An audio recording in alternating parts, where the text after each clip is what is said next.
नमस्कार, बहुत स्वागत है आपका न्यूज़ 18 के डिजिटल प्लेटफॉर्म पर। मैं हूं आपके साथ अंशिका पाठक। भिवानी की मनीषा के साथ आखिर हुआ क्या? ये हत्या है या आत्महत्या है? आखिर असल वजह क्या है मनीषा के मौत के पीछे की? ये सवाल बरकरार है। 3 बार किसी का पोस्टमार्टम भी होता है। जी हाँ, 3 बार। मनीषा का 3 बार 3 जगह पर पोस्टमार्टम हुआ, लेकिन तीनों ही बार अलग अलग बातें जो है सामने आई हैं। लेकिन तीसरी बार एम्स में पोस्टमार्टम के लिए जो है अब इंतजार बाकी है। एम्स में जो पोस्टमार्टम की रिपोर्ट सामने आएगी उसके बाद ये पता चल जाएगा कि आखिर क्या हुआ था मनीषा के साथ। 19 साल की मनीषा, भिवानी की रहने वाली 19 साल की मनीषा एक टीचर थी, लेकिन अचानक से वो घर से निकलती है, लेकिन दोबारा कभी नहीं लौटती। खेत में उनका शव मिलता है, लेकिन उस शव के मिलने के बाद से ही सवाल बरकरार था कि आखिर मनीषा के साथ हुआ क्या। तो चलिए आज हम आपको बताते हैं मनीषा के मौत के पीछे की इनसाइड स्टोरी क्या है, अब तक क्या कुछ हुआ है, कितने पुलिसकर्मियों को इस पूरे मामले में सस्पेंड किया गया है और क्या कुछ आगे किया जा रहा है। तो भिवानी जिले के गांव ढाणी लक्ष्मण निवासी मनीषा की मौत के बाद 3 बार पोस्टमार्टम करवाए गए। पहली बार भिवानी के जिला अस्पताल में चिकित्सकों के बोर्ड ने मेडिकल किया, वहीं इसके बाद रोहतक पीजीआई के डॉक्टरों द्वारा मेडिकल किया गया। इसके अलावा दिल्ली एम्स से तीसरी बार पोस्टमार्टम करवाया गया। लेकिन मनीषा की मौत पर लोगों और परिवार को संशय अब भी बना हुआ है। मनीषा के भाई ने हापुड़ जिले के गढ़मुक्तेश्वर जाकर उनकी अस्थियों को गंगा में प्रवाहित कर दिया है। सोमवार यानी कि 25 अगस्त को मनीषा को श्रद्धांजलि देने के लिए शोक सभा आयोजित की जाएगी। पुलिस की तरफ से जांच के बाद कहा गया है कि मनीषा ने आत्महत्या की, लेकिन परिवार और लोगों को ये बात हजम नहीं हो रही है, इसीलिए उन्होंने सीबीआई जांच की मांग की। इस पर मुख्यमंत्री नायब सिंह सैनी ने मांग मानते हुए जांच सीबीआई से करवाने का आश्वासन दिया है। तो अब इस पूरे मामले की जांच सीबीआई करेगी। इधर डीजीपी शत्रुजीत कपूर ने भिवानी में पत्रकार वार्ता करते हुए, प्रेस कॉन्फ्रेंस करते हुए मनीषा की मौत के मामले को लेकर कई बातें की हैं। मनीषा की मौत के मामले में अब तक जांच सीबीआई द्वारा ही की जाएगी, ये उन्होंने कहा। पुलिस जांच अब बंद हो गई है, जो भी कागजी कार्रवाई है उसमें पुलिस लगी हुई है। मनीषा के पिता संजय ने बताया है कि उनकी बेटी मनीषा 11 अगस्त को घर से निकली थी। अब यहां से इस पूरे मामले की टाइमलाइन को भी आप समझिए कि कब क्या हुआ। 11 अगस्त को मनीषा जो है वो घर से निकलती हैं, लेकिन दोपहर के समय मनीषा का फोन जो है वो बंद आ रहा था। इस बीच 1-2 बार उसने फोन पर बात भी की घर पे। उसका फोन आया, उसने कहा कि वो एडमिशन के लिए कॉलेज जाएगी, इसलिए घर आने में लेट हो जाएगी। 11 अगस्त की बात आपको बता रहे, जब मनीषा ने ये कहा घर पर फोन करके कि वो आज जाने में लेट हो जाएगी क्योंकि एडमिशन्स हैं, तो वो घर पर थोड़ा देरी से आएगी, इसलिए घर आने में टाइम लगेगा। इसके बाद शाम को 6:26 पर फिर से कॉल आई, लेकिन पिता से बात नहीं हो पाई, जिसके बाद पिता बेटी की तलाश में गांव सिंघानी पहुंचा, जहां पर बेटी नहीं मिली। तलाश के लिए डायल 112 पर सूचना दी गई। मौके पर पुलिस पहुंची। संजय ने आरोप लगाया है कि पुलिस वालों ने उसके साथ अभद्रता की है। 13 अगस्त को मिली थी लाश, जिसके बाद 12 अगस्त को लोहारू थाने में शिकायत देने गया तो वहां भी पुलिस ने बेटी को लेकर गलत शब्दों का प्रयोग किया। देरी से एफआईआर दर्ज की। 13 अगस्त को मनीषा का शव खेतों में पड़ा हुआ मिला, जिसके बाद परिवार ने हत्या की आशंका जताई, जिसके बाद पुलिस ने हत्या का केस दर्ज कर लिया, लेकिन इस मामले में किसी भी हत्यारोपी की गिरफ्तारी नहीं हो पाई। तो वहीं परिवार और ग्रामीणों में गुस्सा हुआ, हत्यारों की गिरफ्तारी करने की मांग करने लगे और इसके बाद लगातार धरना प्रदर्शन चला। कमेटियों, प्रशासन के बीच मीटिंग्स का दौर भी देखने को मिला। भिवानी जिले की चर्चित महिला शिक्षक मनीषा के निधन और अंतिम संस्कार के बाद शुक्रवार को उनकी अस्थियां गढ़गंगा में प्रवाहित की गई हैं।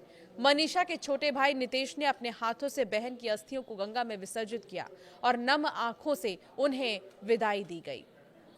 9 अगस्त को सोचिए रक्षाबंधन का त्योहार वो मनाते हैं और 11 अगस्त से मनीषा लापता होती हैं और उसके बाद सीधे मिली तो उनकी डेड बॉडी।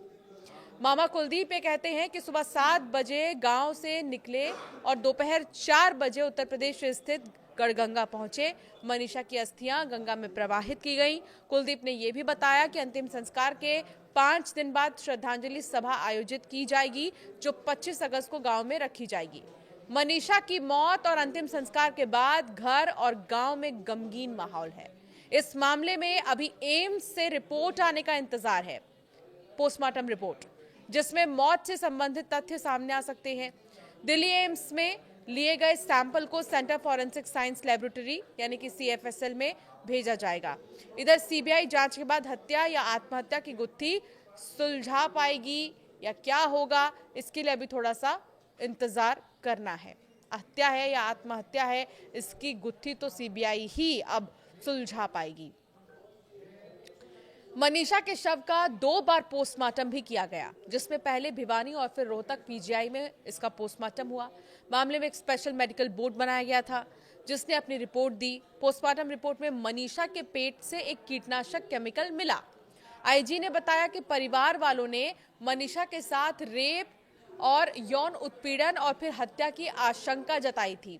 मामले में इस पहलू पर भी जांच की गई, लेकिन कुछ भी सामने नहीं आया। हालांकि परिजन इस बात को मानने के लिए तैयार ही नहीं है। बुधवार को महिलाओं ने सोनीपत गोहाना मुख्य मार्ग पर मनीषा को न्याय दिलाने के लिए जाम लगा दिया। इस दौरान विरोध कर रही महिलाओं ने कहा कि प्रशासन हमें सड़क से हटा रहा है, लेकिन बेटी को अभी तक क्यों न्याय नहीं मिला। उन्होंने भिवानी पुलिस प्रशासन की कार्यशैली को लेकर भी सवाल खड़े किए। मनीषा मौत मामले को लेकर अब लॉरेंस बिश्नोई गैंग की पोस्ट भी सामने आई है।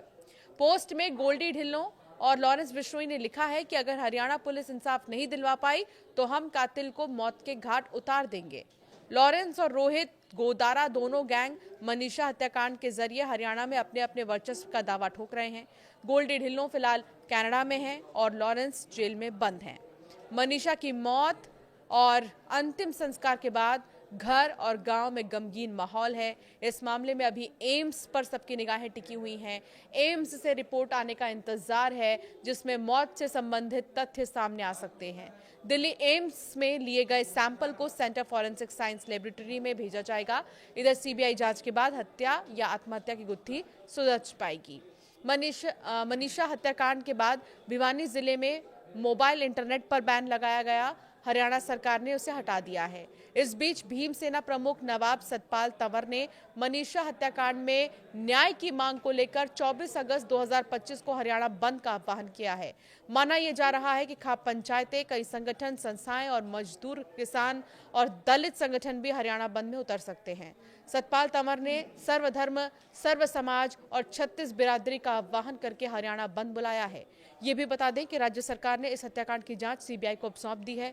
भीमसेना और स्थानीय लोगों का कहना है कि मुख्यमंत्री नायब सिंह सैनी की सीबीआई जांच की घोषणा सिर्फ दबाव कम करने की रणनीति है। जनता का भाजपा सरकार पर भरोसा टूट चुका है, क्योंकि शुरुआती जांच में पुलिस की लापरवाही और सबूतों को दबाने के आरोप लगे हैं। हालांकि सवाल एक ही बरकरार है कि आखिर कब तक इस तरह महिलाओं के साथ, बेटियों के साथ चीजें होती रहेंगी। सुबह वो घर से निकलती तो जरूर है बड़ी ही उम्मीदों के साथ में, लेकिन दोबारा घर को लौट नहीं पाती हैं। कई केसेस ऐसे हैं। अब हम किन किन का जिक्र करें आपके सामने। इसके अलावा सिर्फ 19 साल मनीषा की उम्र बताई जा रही है। सिर्फ 19 साल की मनीषा की दुश्मनी आखिर किससे होगी? सिर्फ 19 साल की मनीषा जो टीचिंग करती थी, सोचिए इतनी जल्दी से उन्होंने टीचिंग शुरू किया करना, जो इंडिपेंडेंट थी, जो एक तरह से अपने पूरे परिवार को संभाल रही थी, आखिर उनकी दुश्मनी किसके साथ होगी? आखिर किसने किया है ये, या फिर ये वाकई में आत्महत्या है? ये सवाल अब भी बरकरार है। इंतजार है उस पोस्टमार्टम रिपोर्ट का, जो तीसरी बार हो रहा है, और वो भी एम्स में। अब सबकी निगाहें एम्स पर ही टिकी हुई है। आपका क्या मानना है इस मामले पर? हमें जरूर कमेंट कर बताएं।